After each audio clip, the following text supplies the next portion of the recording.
I want to talk about something that just kills us. It's so frustrating. It's a really difficult part of our job in sales and business development, and that is this, and I'm curious to get your guys' opinion on it.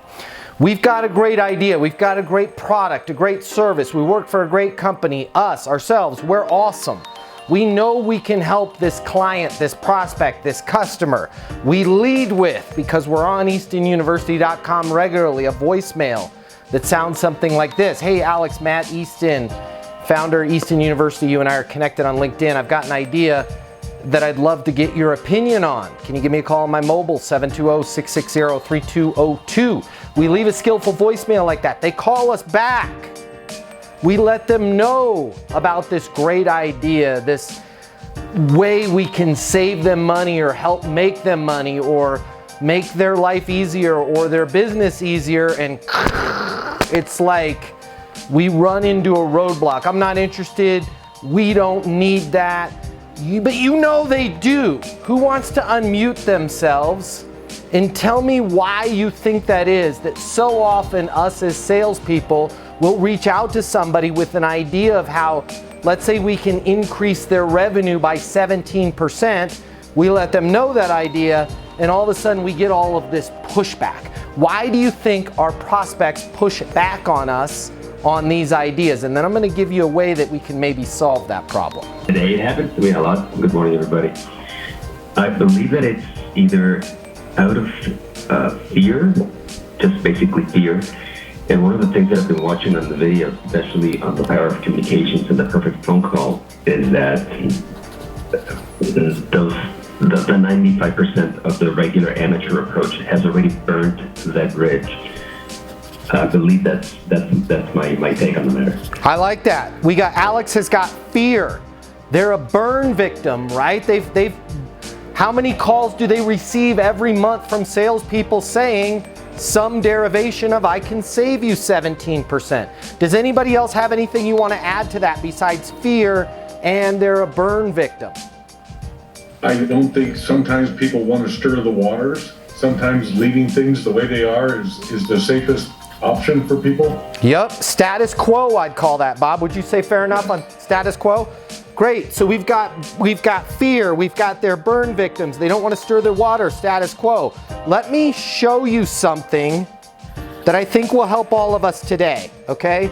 This dot right here, if you can see it, that's us, okay? This dot right here is our prospect, our client, our customer.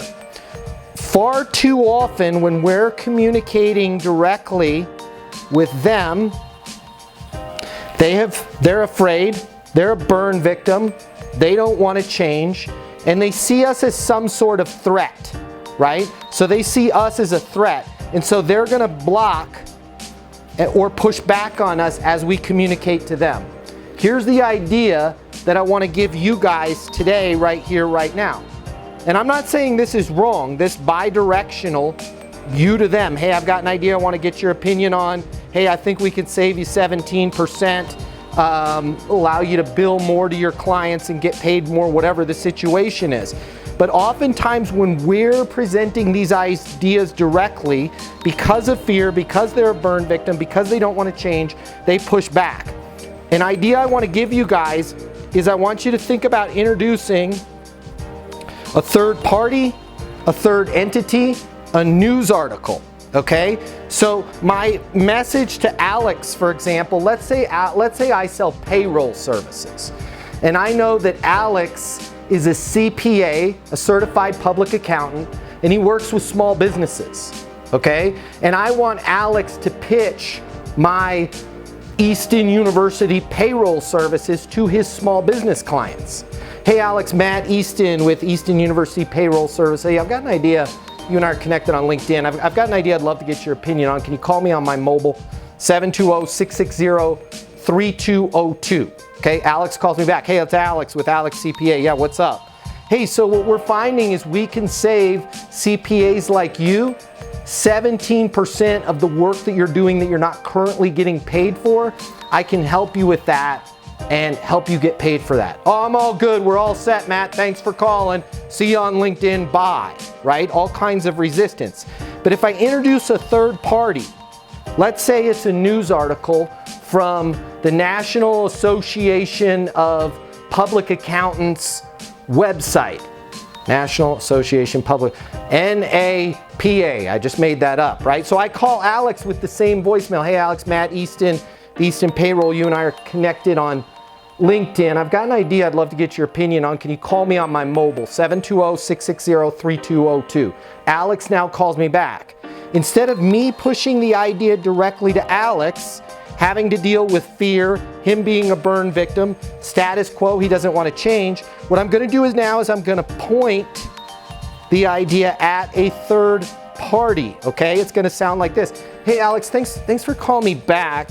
You know, I was just reading an article on the National Association of Public Accountants website, and it was saying that small public accounting firms, about 15 to 25% of the work that they're doing, it's not billable, they're not getting paid for it, but they still have to do it because the small businesses that they're serving, they don't have the right bookkeeping set up, they don't have the right payroll set up, and they're using things like QuickBooks.